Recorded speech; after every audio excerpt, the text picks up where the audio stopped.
Alhamdulillah wassalatu wassalamu ala Rasulillah Muhammad bin Abdullah wa ala alihi wa sahbihi wa wala la hawla wa la quwwata illa billah. Qala rabbi shrah li sadri wa yassir li amri wa hlul 'uqdatam min lisani yafqahu qawli.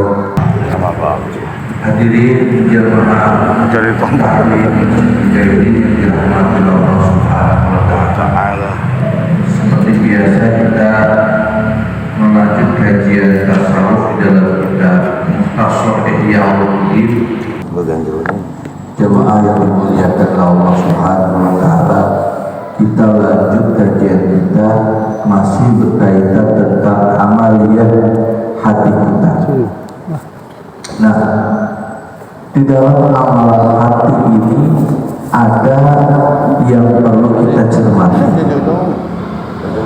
Amalan hati itu yang perlu kita cermati adalah bagaimana hati itu tetap terjaga tentang ketulusannya, tentang kebersihannya, tetap terjaga hati itu selalu ingat kepada Allah. Maka perlu dibersihkan dari penyakit hati, dari kotoran-kotoran yang sifatnya batin, yang bisa mempengaruhi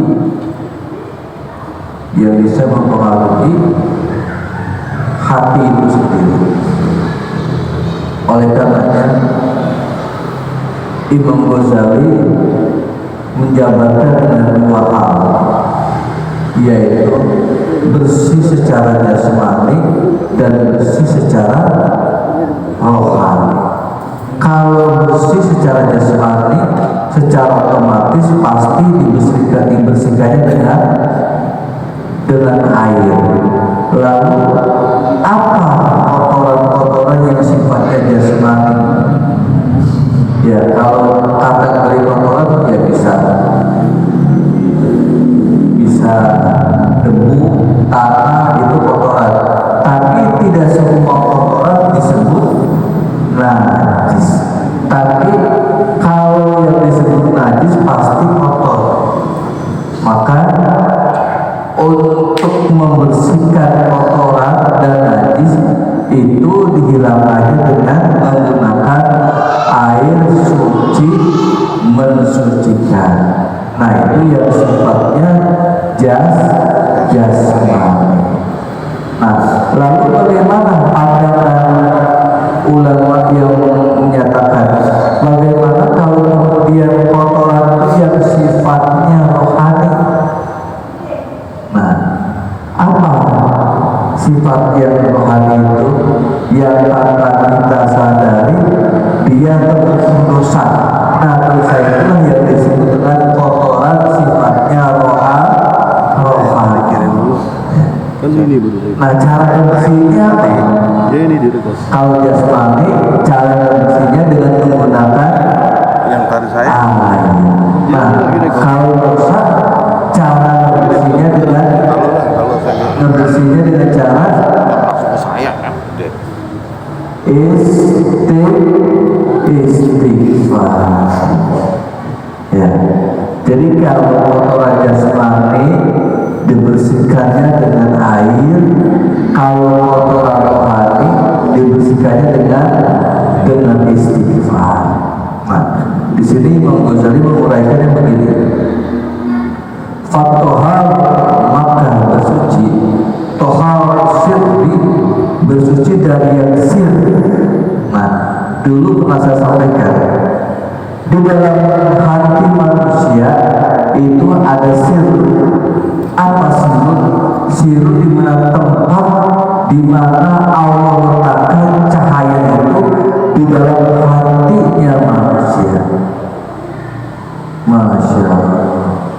Nah, disitulah kata Imam Ghazali membangun iman wal ilm, tempat berkembangnya iman dan ilmu. Nah, di dalam hati kita ada satu tempat yang dimana tempat itu dia bisa menampung tentang nurnya Allah, bisa menampung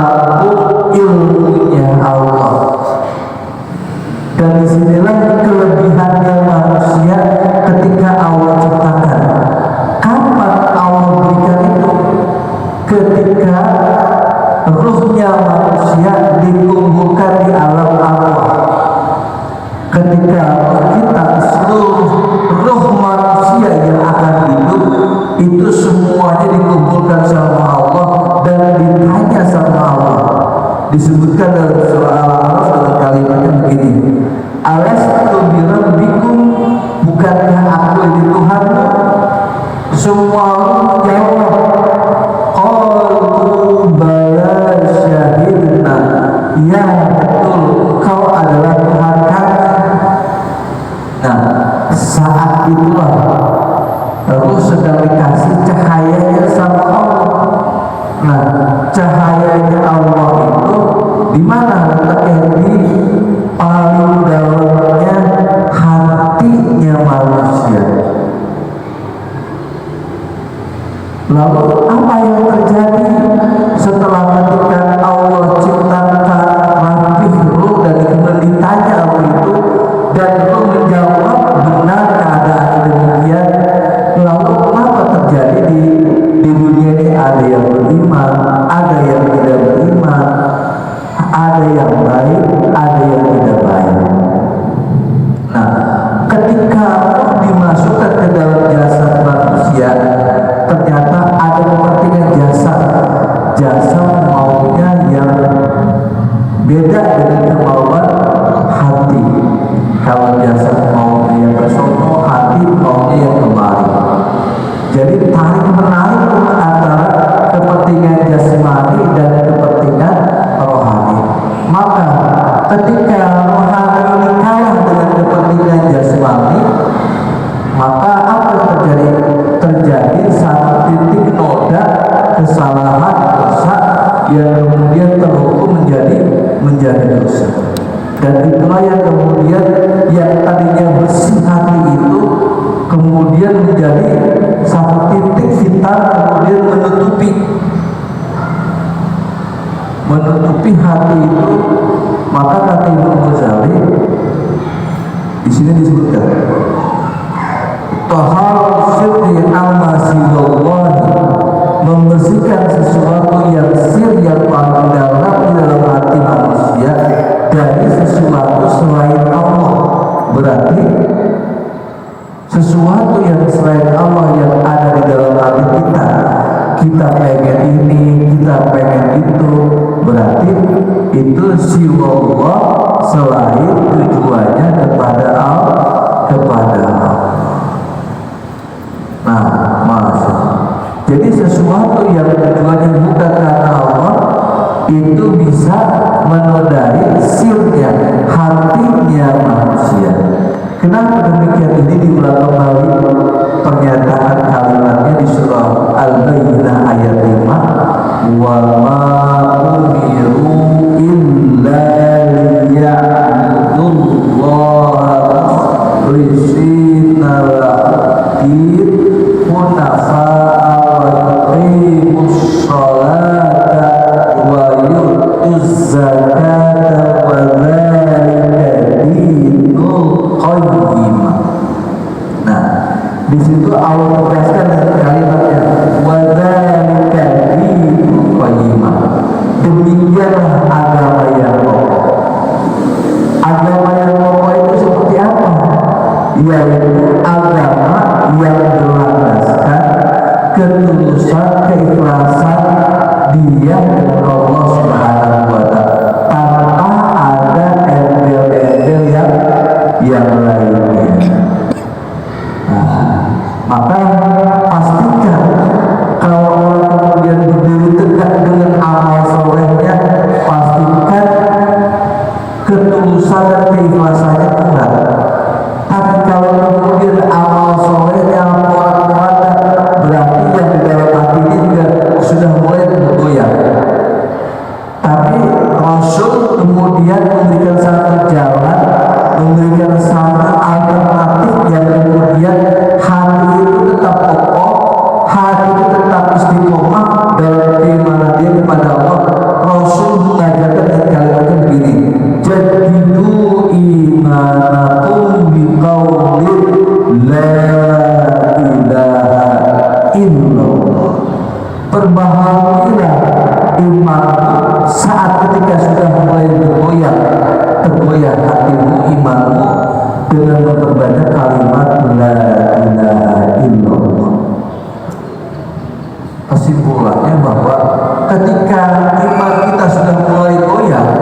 sudah mulai rapuh karena penyebabnya tadi, maka kita memperbanyak kalimat la ilaha illallah. Karena di antara anugerah kalimat ini itu menguatkan tauhid. Al-quwwatu tauhidullah, menguatkan tauhid dia kepada Allah Subhanahu wa taala. Nah, jadi itu cara membersihkan hati dari sesuatu niat selain Allah.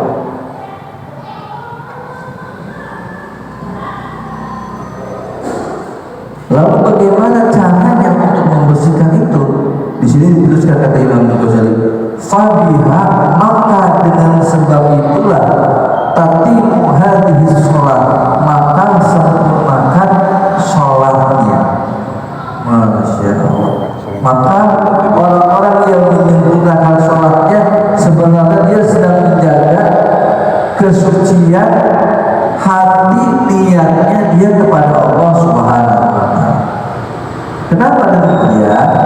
Karena orang yang sholat pasti dia ingat Allah. Kira-kira kalau di dalam sholat ingat yang lain kan?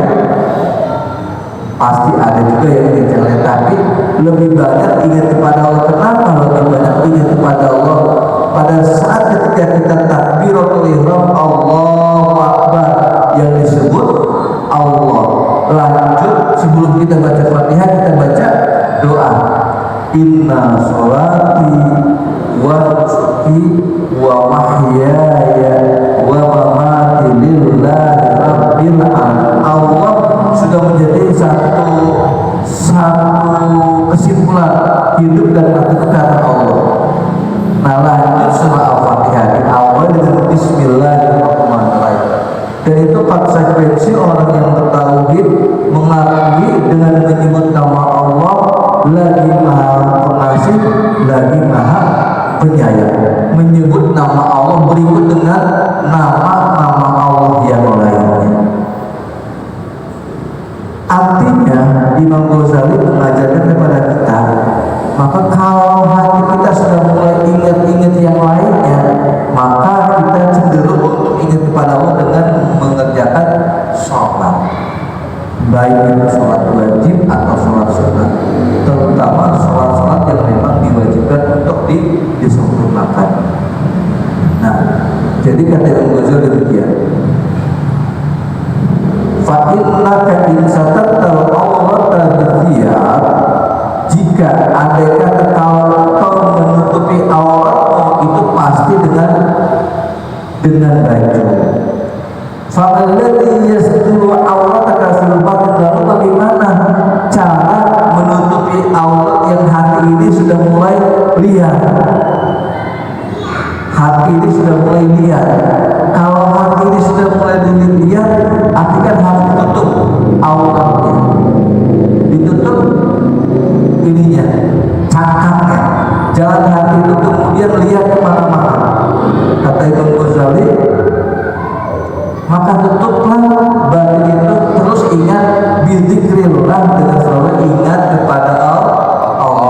Maka Rasul mengajarkan doa-doa setiap doa waktu pagi, waktu petang, ketika kita mau tidur, bangun tidur, dalam rangka memang esensi kita harus ingat kepada Allah Subhanahu wa taala.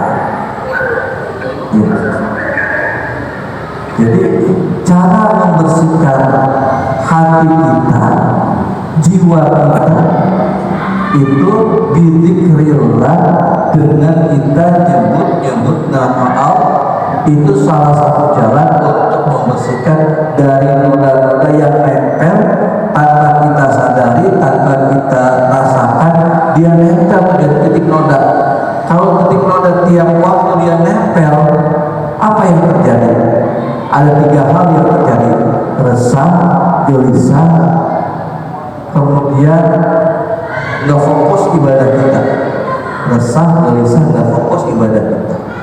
Nah, itu diantara dampak dari yang kemudian dosa itu menjadikan penghalang kita mendapatkan rahmatnya Allah Subhanahu wa taala.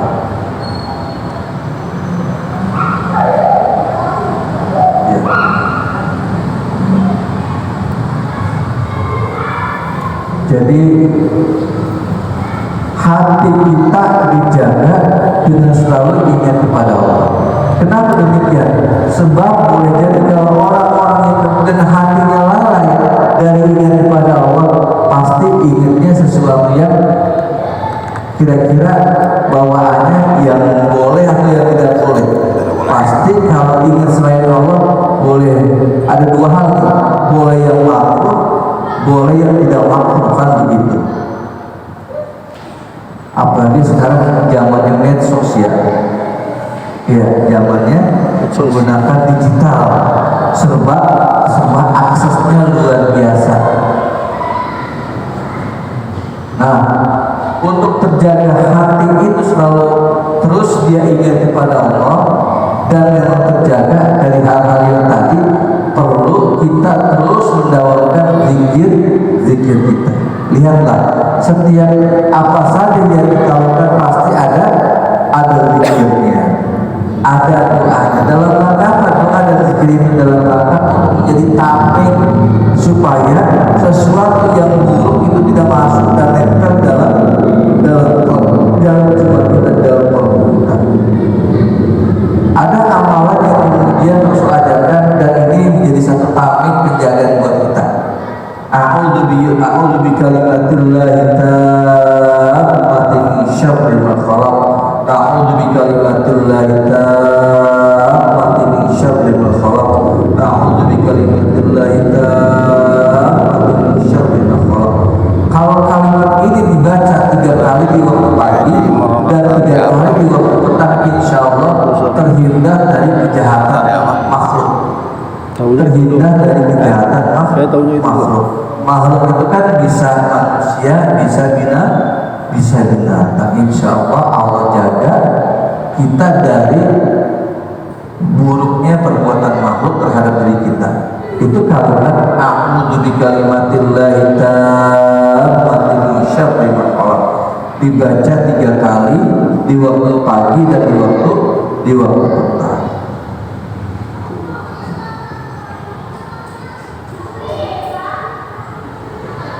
Jadi kenapa kita perlu kasih cangkap batin kita dengan perangkat yang sangat mulia, yaitu lafzullah, zikrullah. Nah, kalau zikrullah pastikan nurullah, cahayanya Allah. Begini, Ustaz, apa kemudian menjadi satu biasnya? Kalau hati ini kemudian ingat kepada Allah, terus ingat pada Allah, apa yang dia lihat menjadi satu rasa iba terhadap orang. Apa yang dia bicarakan insya Allah isinya doa. Apa yang dia dengarkan, pasti yang dia dengarkan adalah nasihat. Yang dia gerakan semuanya kebaikan.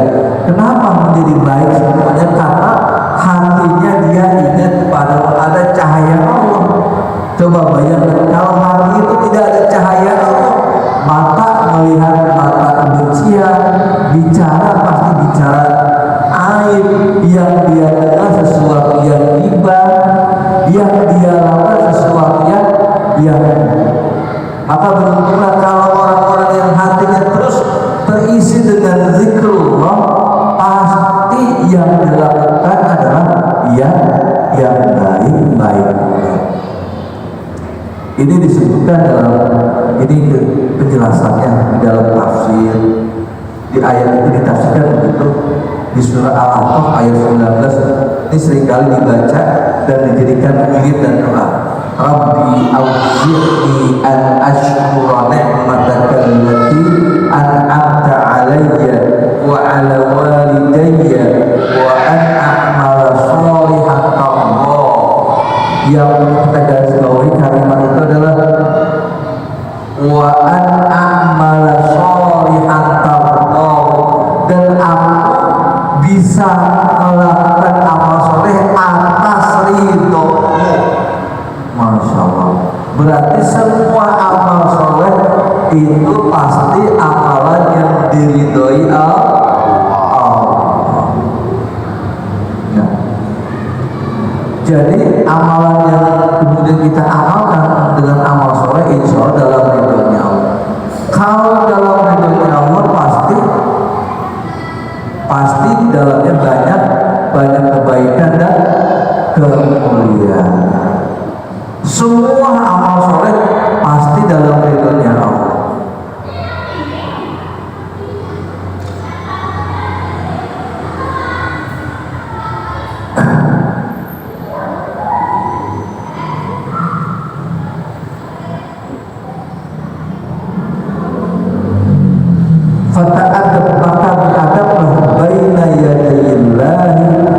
Di hadapan Allah Subhanahu wa Ta'ala. Nah, kalau hati kita sudah terisi dengan al-iman billah wal amal sholih, maka kita harus menerapkan dengan adab yang mulia. Apa adab yang mulia ini? Di antaranya, kalau kita beradab kepada Allah, secara otomatis kita melaksanakan perintahnya, menjauhkan larangan. Nah, kalau kita berada kepada Rasul apa? Menjalankan sunnahnya, meninggalkan larangannya. Karena ketika kita taat kepada Rasul, pasti kita taat kepada Allah. Secara otomatis kita taat kepada Allah. Karena kita menjalankan sunnah Rasul bagian dari perintah Allah. Ya, jadi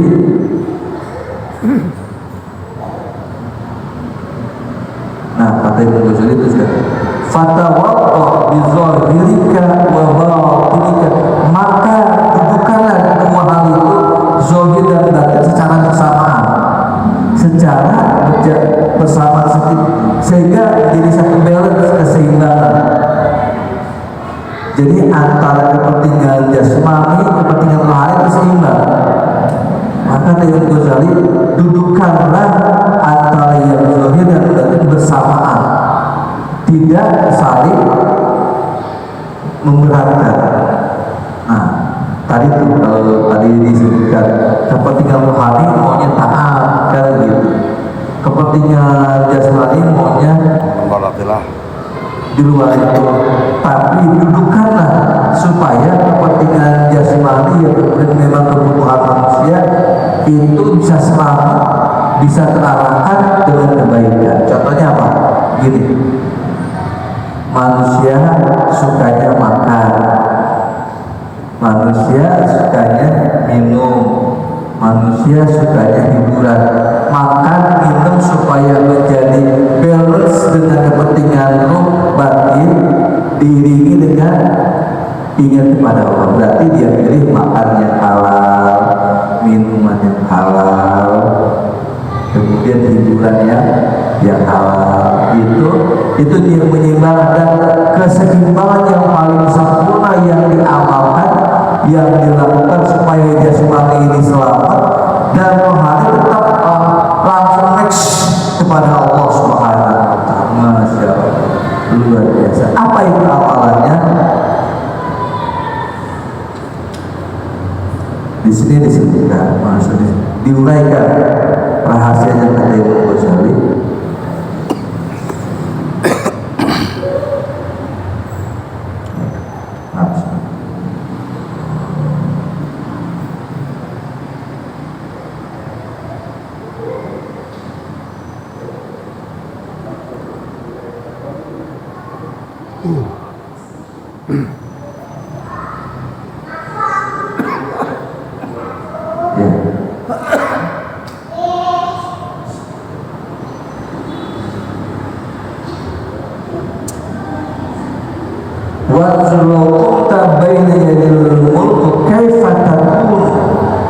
Bagaimana seandainya kalau kamu berdiri berhadapan Zat yang Maha Besar?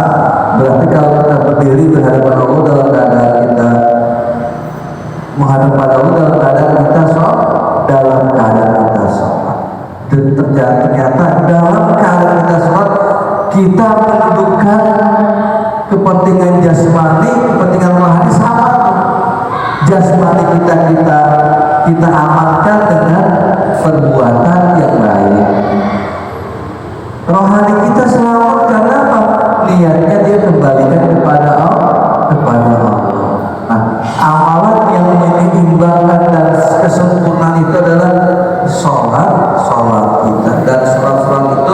mendudukan kesetaraan antara jasmani dan rohani. Artinya apa? Tidak hanya gerakan secara jasmani saja yang kita lakukan, tetapi rohani ikut serta di dalamnya. Misalkan begini, ketika Allahu Akbar, rohani ikut dari situ. Ikut.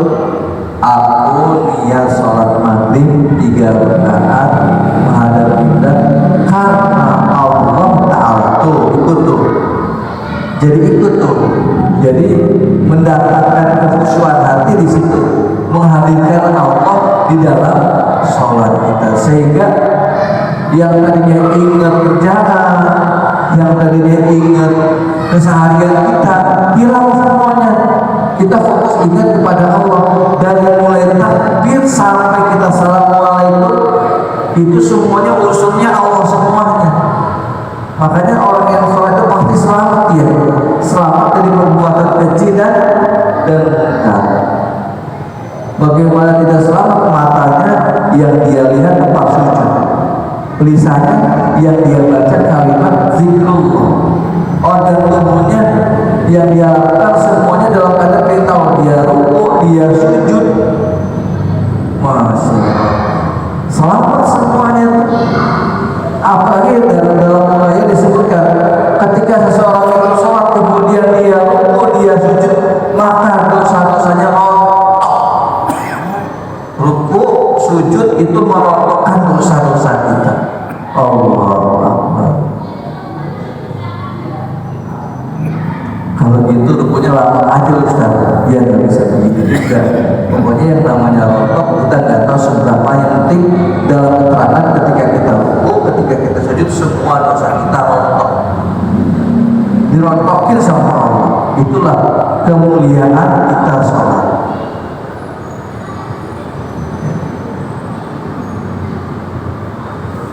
Nah, kata Imam Ghazali di sini diuraikan, "Fa'idza fa'ala dzalika fala takun kadziban." Kalau kamu lakukan itu, kamu tidak akan berdusta. Masya Allah.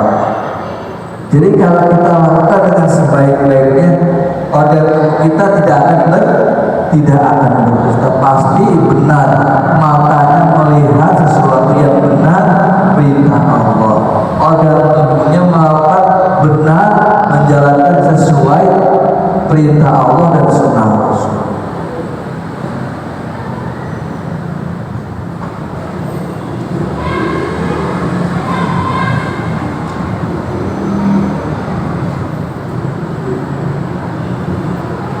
Fi qaulika, sebagaimana ungkapanmu di dalam kalammu, inni wajjahtu wajhiya, sesungguhnya aku menghadapkan wajahku lilladzi yang fataras samawati, yang telah menciptakan langit dan bumi.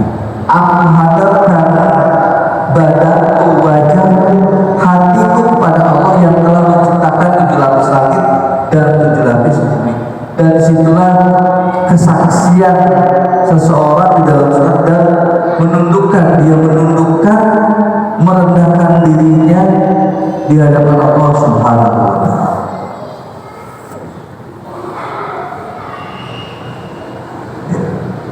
Jadi kajian kita kali ini bagaimana kemudian hati kita dapat menyeimbangkan sesuatu yang begitu besar pengaruhnya terhadap jasmani. Nah, makanya kalau jasmani ini tanpa ada rohani, ya sudah, apa yang terjadi? Yang terjadi mau bebas, nggak mau ibadah, nggak mau taat, itu maunya jasmani tuh, maunya jasmani tuh. Tapi ketika jasmani dititipin sama Allah dengan bentuk jiwa yang suci yang tadi disebutkan, diminta pertanggungjawaban di hadapan Allah di alam Allah. Nah, turunlah di dalam waktu yang tertentu dia masuk dalam tubuh manusia dan menjadi satu penyeimbang yang dia menyelamatkan hidupnya sesuai dengan tujuan Allah ciptakan manusia. Wa ma khalaqtul jinna wal insa illa liya'budun.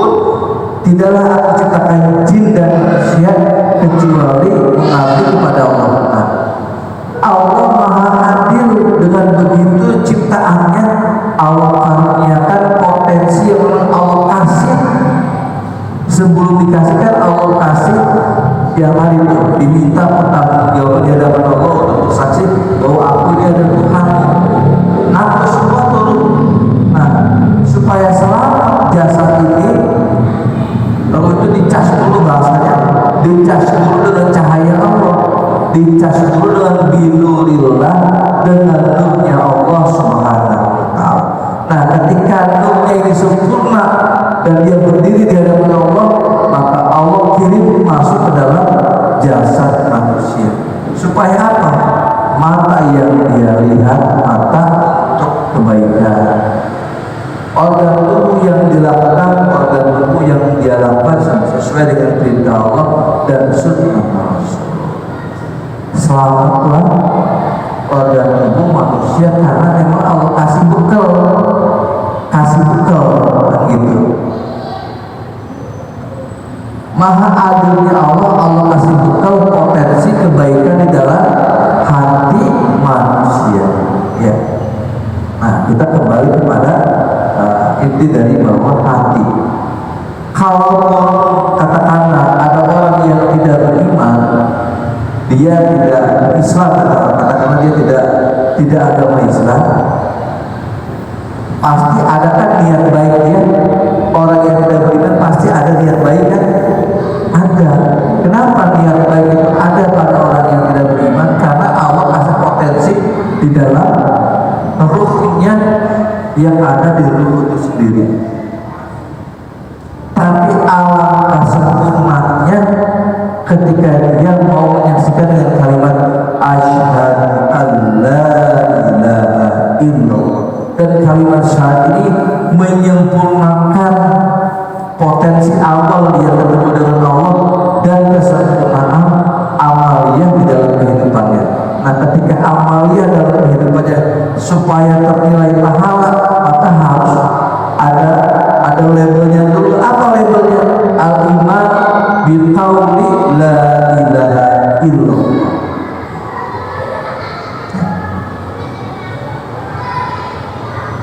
Kemudian dilanjut wa fi qaulika, juga dalam ungkapan yang sering kita baca itu hanifal muslima wa ma ana minal musyrikin, wa qaulika, dan ungkapan juga dalam surat inna sholati wa nusuki wa mahyaya wa mamati lillah fanzur, maka pahamilah fala yanbaghi an yakuna hadza kadiban, maka seyogyanya jika ini sudah diucapkan tidaklah menjadi orang yang berdusta, tidak menjadi orang yang berdusta.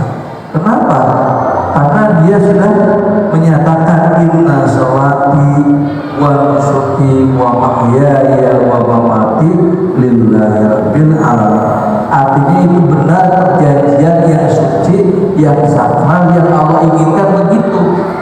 Yang Allah inginkan begitu, maunya Allah, bahwa hidup dan mati manusia itu karena Allah, bukan karena yang lainnya. Nah, di sini Imam Ghazali bilangnya begitu. Ayyakuna hadza kalimat, maka seyogyanya dia tidak akan berdusta sesuatu yang tadi disebutkan.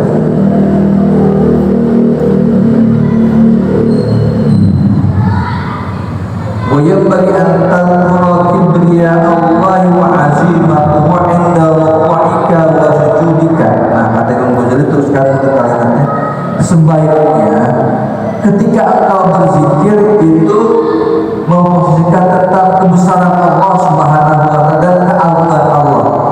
Ketika kita berzikir, zikir apa saja yang kemudian menghadirkan tentang kebesaran Allah dan kemahagungan Allah, inda ruku'ika, pada saat rukuk kita, wa sujudika, dan sujud kita.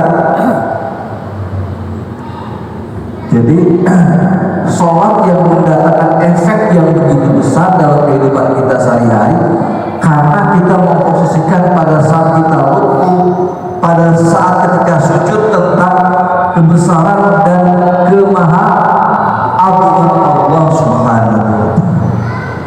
Jadi kita merasa tidak punya apa-apa ketika Allahu Akbar, Allah Maha Besar, kita merasa kita makhluk yang lemah, kita tidak punya daya dan kekuatan kecuali Allah yang memberikan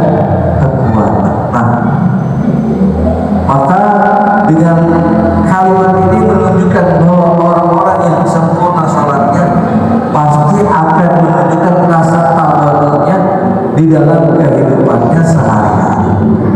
Lihatlah orang-orang yang tawadhu, orang-orang yang tidak sombong, orang-orang yang perilakunya baik dan mulia karena sholatnya terjaga dan terpelihara.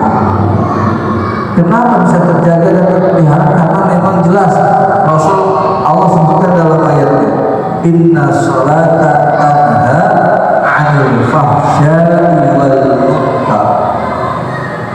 Sesungguhnya sholat yang benar yang kita laksanakan itu dapat menjauhi perbuatan keji dan munkar. Nah, artinya kalau ada orang yang beriman masih melakukan perbuatan keji dan munkar, berarti kembali kepada sholatnya. Jangan-jangan sholatnya nggak rapi, jangan-jangan sholatnya tidak sempurna, gitu. Nah, artinya kalau memang amaliyah kita ingin disempurnakan oleh Allah, berarti kita sempurnakan sholat kita. Dimulai dari mana? Dimulai dari rukun-rukun di dalam kajian fikih, dari qauliyah, kemudian qauliyahnya, dan yang lainnya. Tanpa kita sadari, ternyata Allah memperbaiki hidup kita dengan cara kita memperbaiki ibadah kita.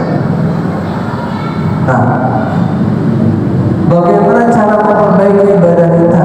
Ya kembali pada konsep yang tadi itu, yang disebutkan dalam surah Al-Baqarah ayat 5, yang saya sebutkan akhirnya saja, wadzalika dinul qayyim. Demikianlah agama yang kuat. Agama yang kuat, agama yang kokoh itu apa? Agama yang kuat, agama yang kokoh, yang bersadarkan, yang berlandaskan ketulusan ibadahnya, tulus ikhlas hanya kepada Allah. Pasti Allah kokohkan, Allah kuatkan amalnya.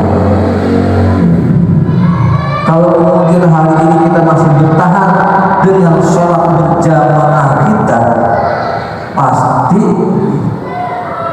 dan saya yakin orang-orang tersebut menjaga ketulusan hatinya kepada Allah.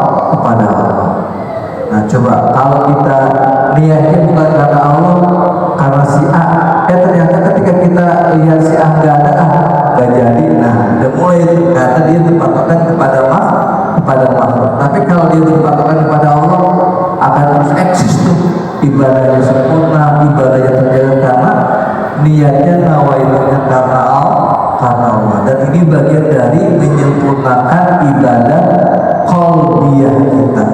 Ya. Jadi ibadah qalbiyah kita itu tidak hanya serta-merta di dalam sholat saja, di luar sholat pun ada, seperti kita kerja bakti, kita melakukan rutinitas kita setiap hari. Itu kan di dalamnya ada nawaitu kita. Apa nawaitunya?